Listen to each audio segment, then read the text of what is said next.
Merhaba, hoş geldin. Nasılsın? Umarım hayata dair her şey senin adına olumludur. Beni soracak olursan bomba gibiyim. Tekrardan borsa serüveni ile kaldığımız yerden bismillah dedik. Sevgili dostum, ilk defa kanalda karşılaştıysak her hafta sonu Borsa İstanbul'daki hisse senetleri üzerine teknik analizle alakalı birkaç kelime eşliğinde çizimler yapmaya, hayaller kurmaya çalışıyorum. Burada paylaştığım bilgiler kesinlikle ve kesinlikle yatırım tavsiyesi değil. Sadece eğitim amaçlı. Benim amacım sana teknik analizin temel prensiplerini öğretmek. Borsa İstanbul'daki hisse senetlerinin fiyat eşliğinde oluşturduğu grafikleri yorumluyorum. Bu konuda ben sana sadece rehberlik edebilirim. Dolayısıyla yatırım yapmadan önce kendi temel ve teknik araştırmanı yapman kesinlikle ve kesinlikle senin finansal kayıplarla karşılaşmaman için çok önemli bir konu. Yani kısaca benden veya bir başkasından gördün diye borsada işlem açmak, işlem kapatmak. Kendi analizini kendin mutlaka yap. Bu bir dost tavsiyesi. Diğer bir ricam, kanala abone olman, etkileşim adı altında yorum yapman, beğeni yapman gerçekten çok değerli ve önemli. Eğer Twitter'ın var ise bence olmalı. Twitter'dan da takip edersen çok makbule geçer. Lafı fazla uzatmadan sevgili dostum başlayalım. Bismillah diyelim.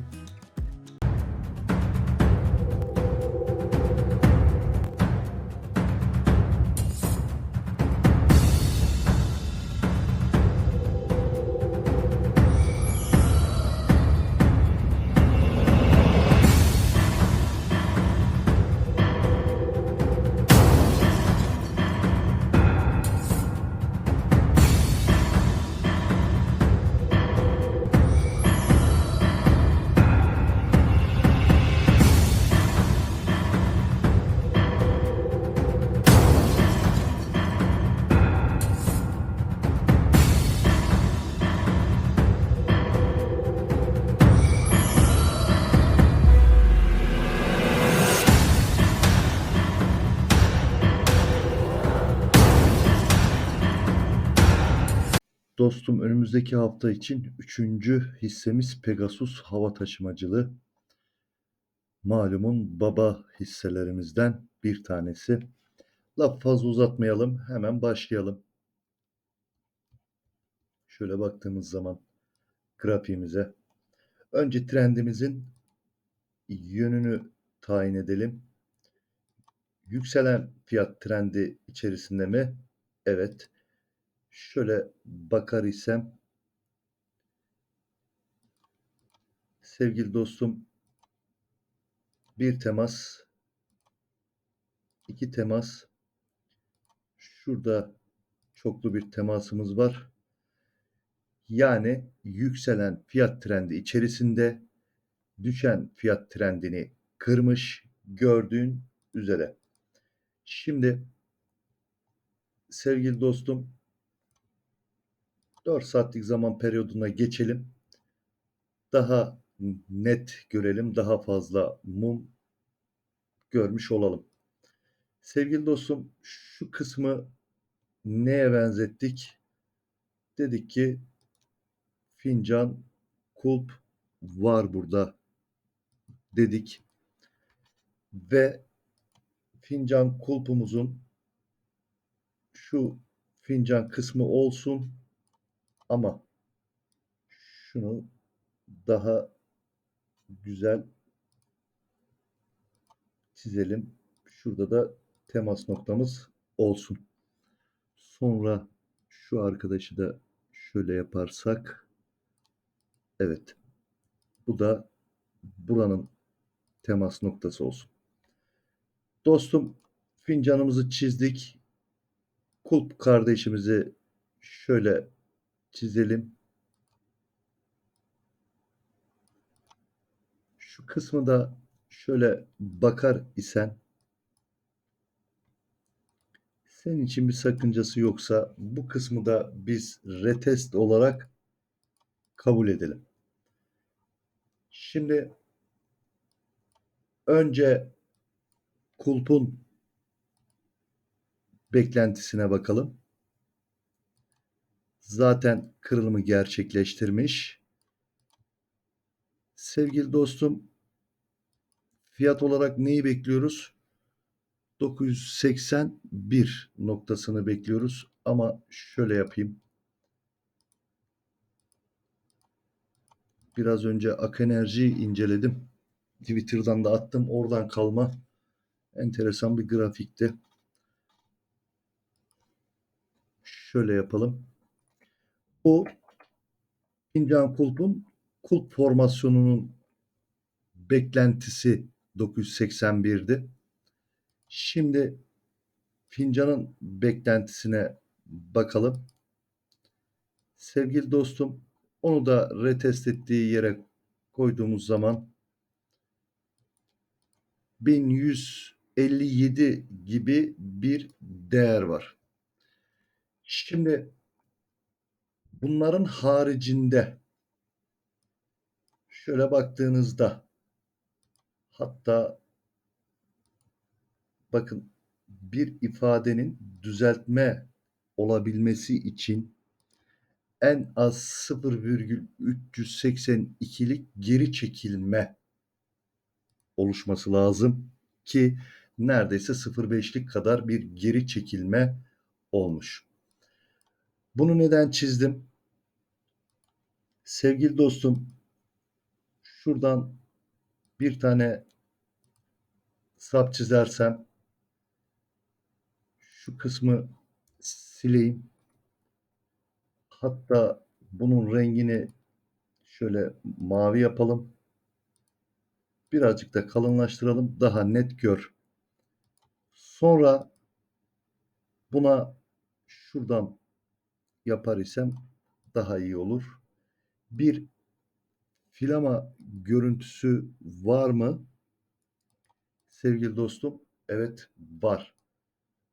Filama sapını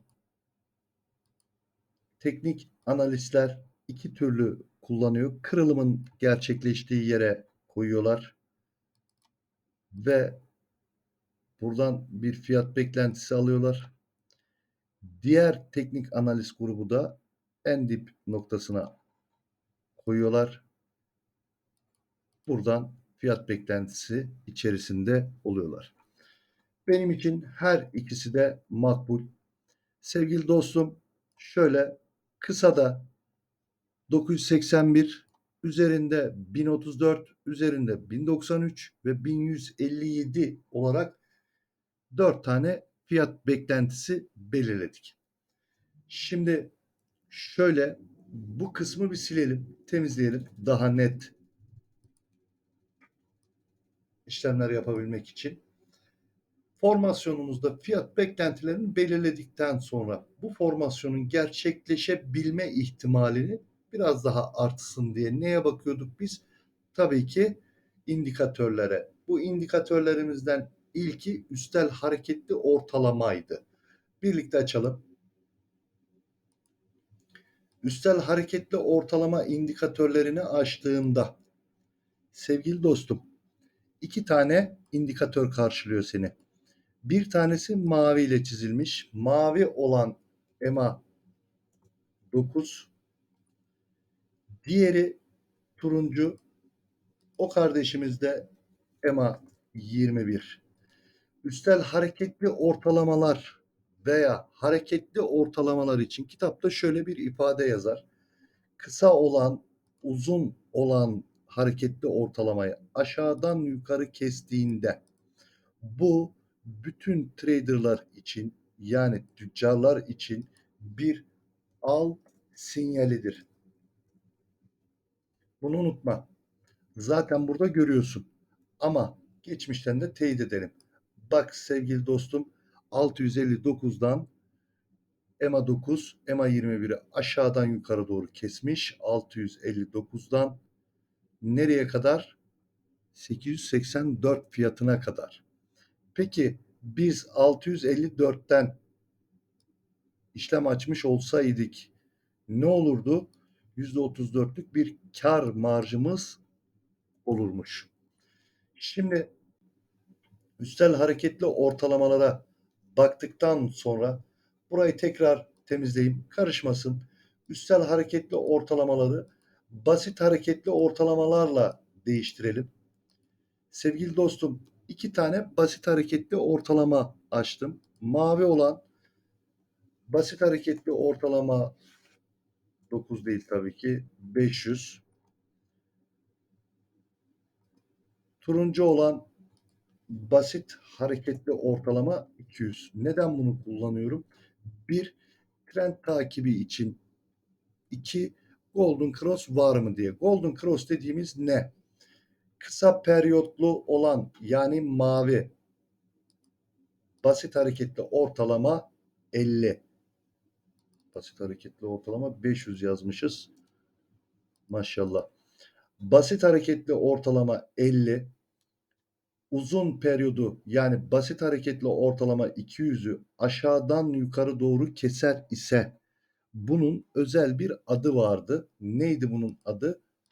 Sevgili dostum, Golden Cross. Golden Cross dediğimiz altın koşu, altın yürüyüş gibi değerlendirilebilir. Sevgili dostum, 468.50'den bu kesişimi yakalamış olsaydık ne güzel olurdu. Nereye kadar gitmiş? 510'a kadar. %108.96'lık bir kar marjı bırakmış. Sevgili dostum.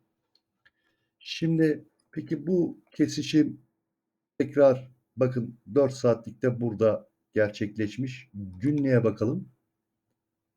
Günlük olarak da kesişmiş kabul edebilir miyiz? Edemeyiz de ama geçmişten Golden Cross'umuz devam ediyor. Nereden? Ta buradan. Hangi tarihten? Sevgili dostum 2021'den Golden Cross var. Bakıyorsunuz geri çekilmeler olmamış olsaydı %1105 kar payıyla devam etmiş. Şu anki fiyatıyla %1000.61. Maşallah diyelim. Şimdi sevgili dostum bunları anlattıktan sonra yani üstel hareketli ortalama ve basit hareketli ortalama kesişimlerine baktıktan sonra iki tane daha indikatöre bakıyordum. Neydi bu indikatörler? Biri RSI, diğeri MACD. Buyurun beraber açalım. Sevgili dostum, RSI kitaplarda şöyle yazıyor. Diyor ki 30 ile 70 aralığında olacak.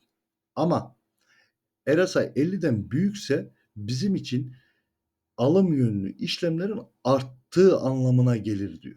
Şimdi RSI'nin değerine baktığınız zaman neymiş RSI'nin değeri? 64. Bizim için güzel bir sayı mı? Evet sevgili dostum güzel bir sayı. Peki MACD indikatörüne bakalım. MACD indikatörümüz ne diyormuş?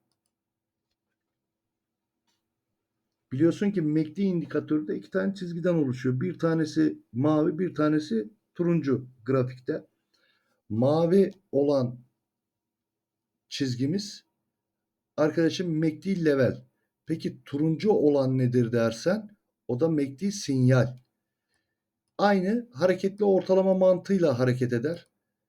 Eğer mavi olan çizgi yani level çizgisi turuncu olan çizgi sinyal çizgisini aşağıdan yukarı doğru keser ise bu senin benim için bir al sinyalidir. Kesişim mevcut mu? Evet. Sevgili dostum buraya kadar izlediğin, dinlediğin için çok teşekkür ediyorum. YouTube'dan abone olur, Twitter'dan takip edersen çok memnun olurum. Allah'a emanet ol. Görüşmek üzere.